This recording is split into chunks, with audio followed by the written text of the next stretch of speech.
Assalamualaikum warahmatullahi wabarakatuh.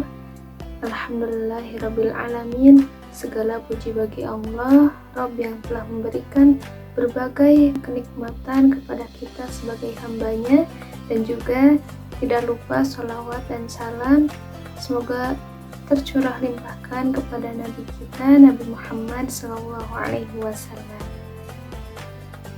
Insya Allah pada kesempatan ini saya akan membahas materi yang bertemakan tentang 10 akhlak terhadap Allah Subhanahu wa Ta'ala. Nah, sebelum ke pembahasan ini, mungkin saya akan menjelaskan terlebih dahulu apa sih akhlak terhadap Allah.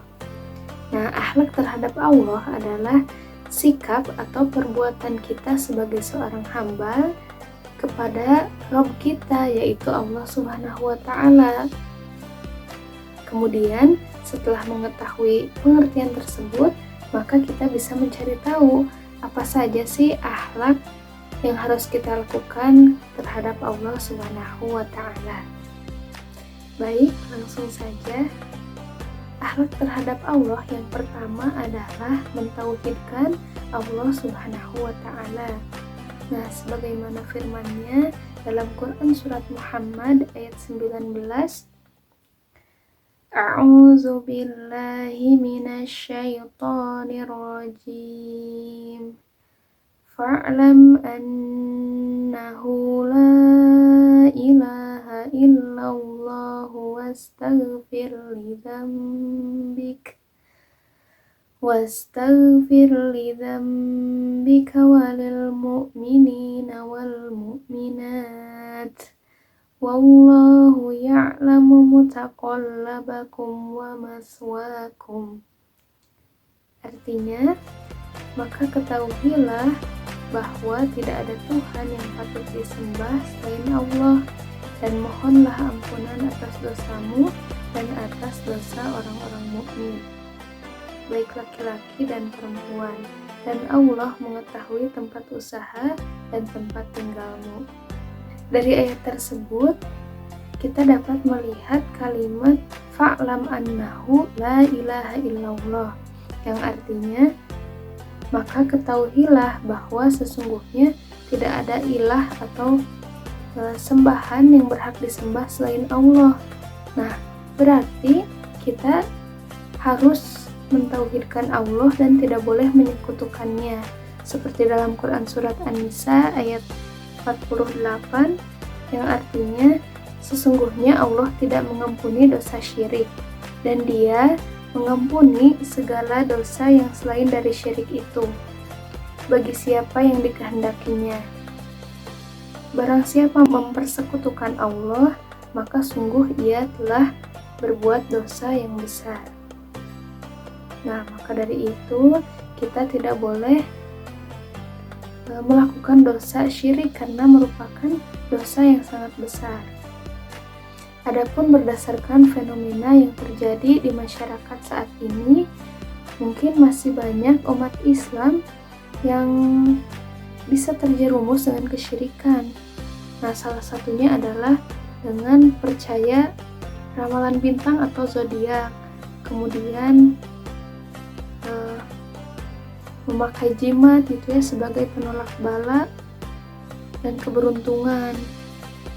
Kemudian masih banyak umat Islam yang percaya dengan dukun gitu ya. Ya, mungkin masih banyak lagi contoh lainnya.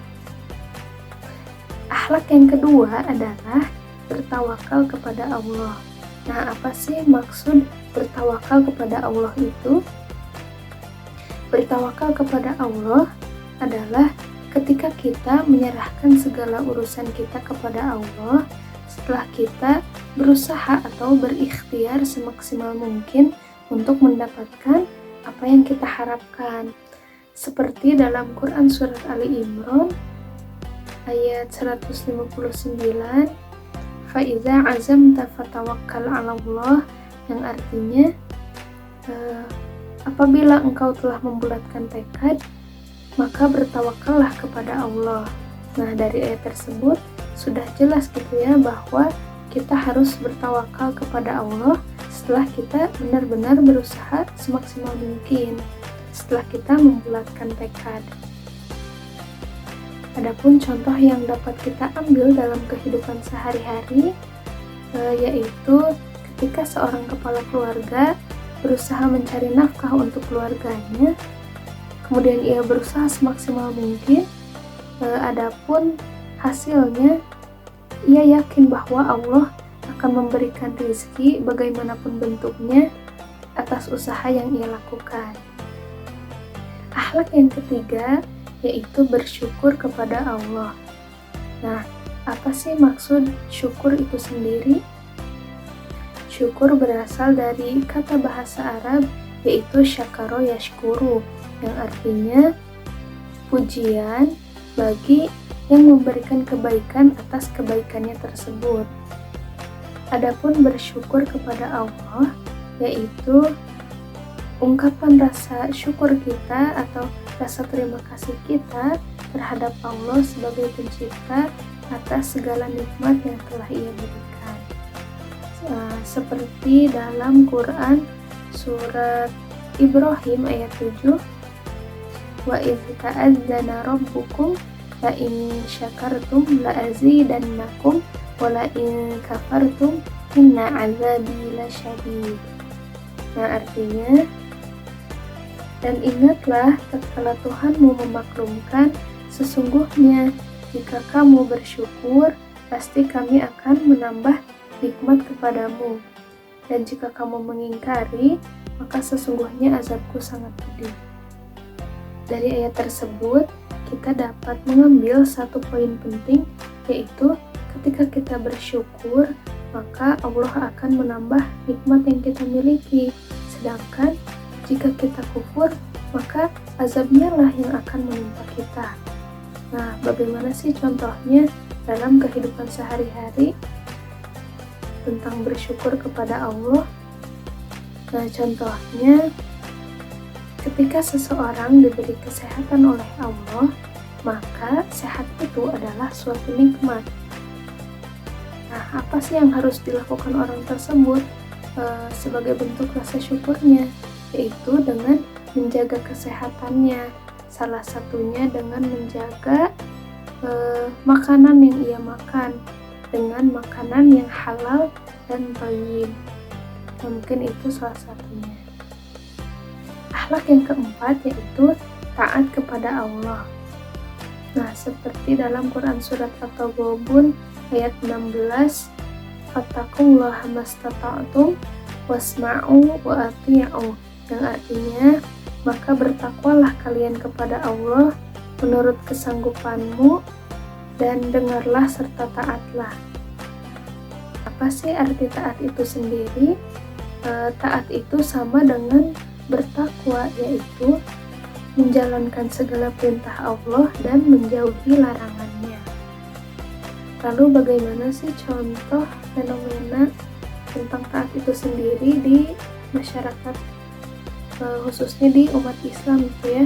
Salah satunya ketika Allah memerintahkan untuk sholat, masih banyak umat Islam itu yang lalai bahkan meninggalkan sholat sebagai kewajibannya, padahal sholat adalah kewajiban bagi seorang muslim. Akhlak yang kelima yaitu berzikir kepada Allah. Nah, zikir itu apa sih? Zikir berasal dari kata zakaro yazkuru, yang artinya mengingat, mengenal, kemudian mengenang, mengambil pelajaran ataupun ingatan. Nah, jadi kita dapat mengartikan berzikir kepada Allah adalah mengingat Allah. Seperti dalam Quran surat Al-Baqarah ayat 152, fadhkuruni azkurkum, maka ingatlah aku, niscaya aku akan mengingatmu.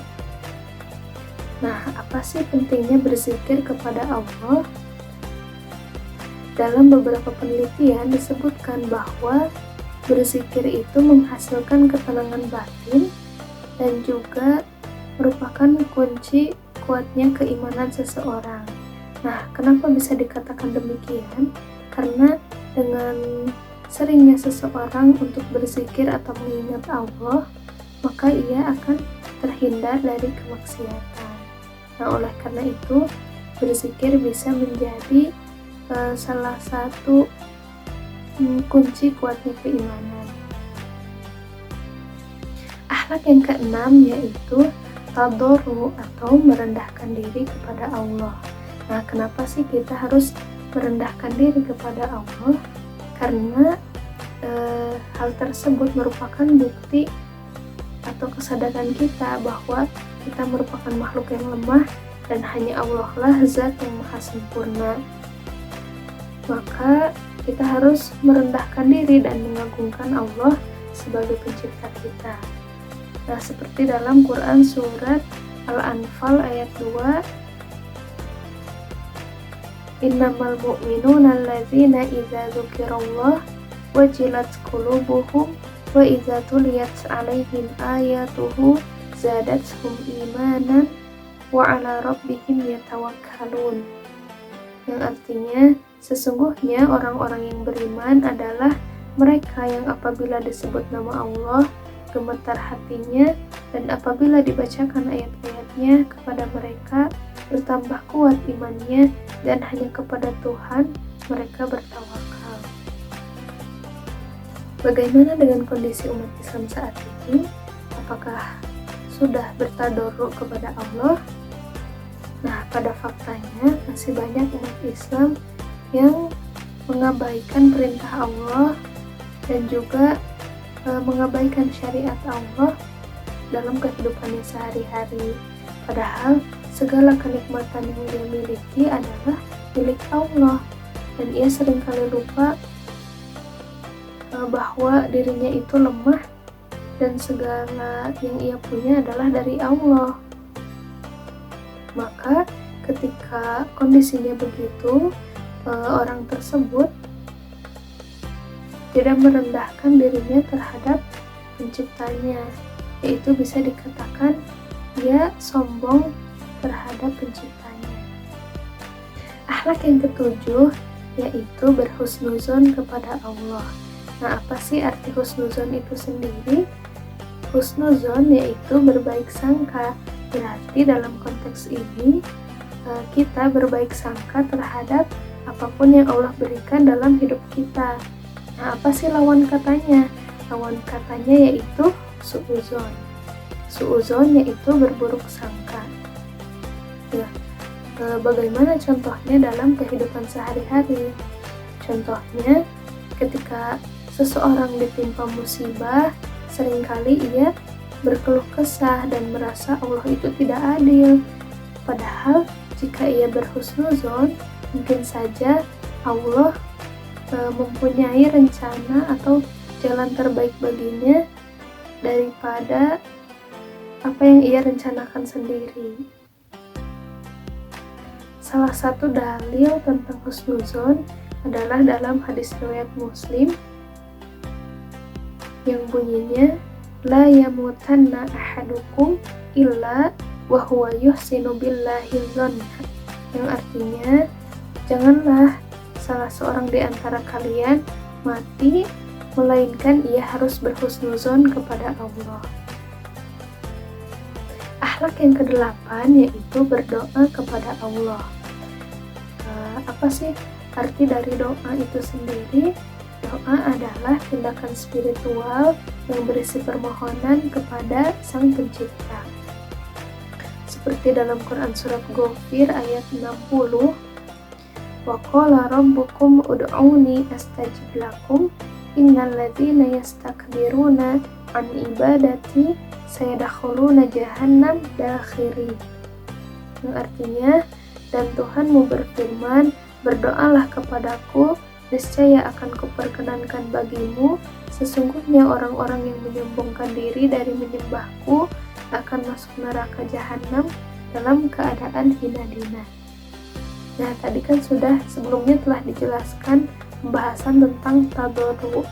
Nah, jadi dengan berdoa bisa menjadi salah satu upaya kita untuk bertadarru kepada Allah. Nah, dengan doa juga dapat menunjukkan bahwa kita membutuhkan peran Allah dalam hidup kita. Nah, dalam kehidupan sehari-hari, mungkin tanpa disadari ketika kita memiliki banyak keinginan, kita akan berdoa kepada Allah untuk meminta apa yang ingin kita harapkan. Bahkan Rasulullah pun, orang yang lebih mulia dari kita, sering berdoa kepada Allah untuk meminta keselamatan umatnya. Dan kita mungkin sering mendengar bahwa doa itu senjatanya orang mukmin. Nah, oleh karena itu kita harus sering berdoa kepada Allah. Akhlak yang ke-9 yaitu ikhlas kepada Allah. Nah, apa sih ikhlas kepada Allah itu? Ikhlas yaitu melaksanakan perintah Allah dengan pasrah tanpa mengharapkan apapun kecuali keridhaan Allah. Nah, di sini dalam Quran surat Ghafir ayat 65, Huwal hayyu la ilaha illa huwa fad'uhu mukhlishina lahuddin alhamdulillahi rabbil alamin. Artinya, dialah yang hidup kekal, tiada Tuhan yang berhak disembah melainkan Dia, maka sembahlah Dia dengan memurnikan ibadah kepadanya. Segala puji bagi Allah, Tuhan semesta alam. Nah, jadi kita harus ikhlas beribadah kepada Allah. Contoh dalam kehidupan sehari-hari, ketika kita beribadah, maka kita tidak boleh mengharapkan sesuatu dari manusia. Misalnya sebuah pujian ataupun yang lainnya. Jadi kita hanya boleh mengharapkan pahala atau ridho Allah. Akhlak yang ke-10 sekaligus yang terakhir yaitu bertaubat kepada Allah. Apa sih taubat itu? Taubat adalah sikap menyesali perbuatan buruk yang pernah dilakukan, kemudian berusaha menjauhi dan menggantinya dengan perbuatan yang lebih baik. Allah Subhanahu wa ta'ala berfirman, wa tubu ilallahi jami'an ayyuhal mu'minuna la'allakum tuflihun. Artinya, dan bertaubatlah kamu sekalian kepada Allah, wahai orang-orang yang beriman, supaya kamu beruntung. Quran surat An-Nur ayat 31. Nah, sebagai seorang manusia yang tidak luput dari dosa dan kesalahan, maka kita tidak bisa jauh dari yang namanya taubat.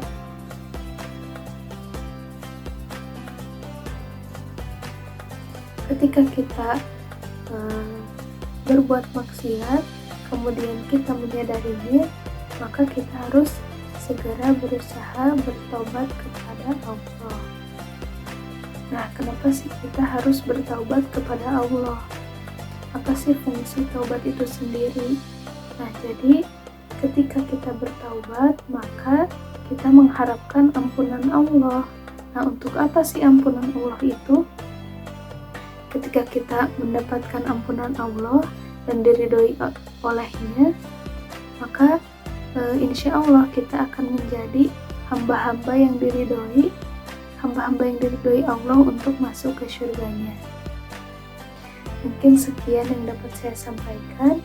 Mudah-mudahan apa yang disampaikan dapat tersampaikan dengan baik dan juga semakin menambah keilmuan dan keimanan kita kepada Allah Subhanahu wa ta'ala. Kemudian terakhir, mohon maaf atas kurang dan lebihnya.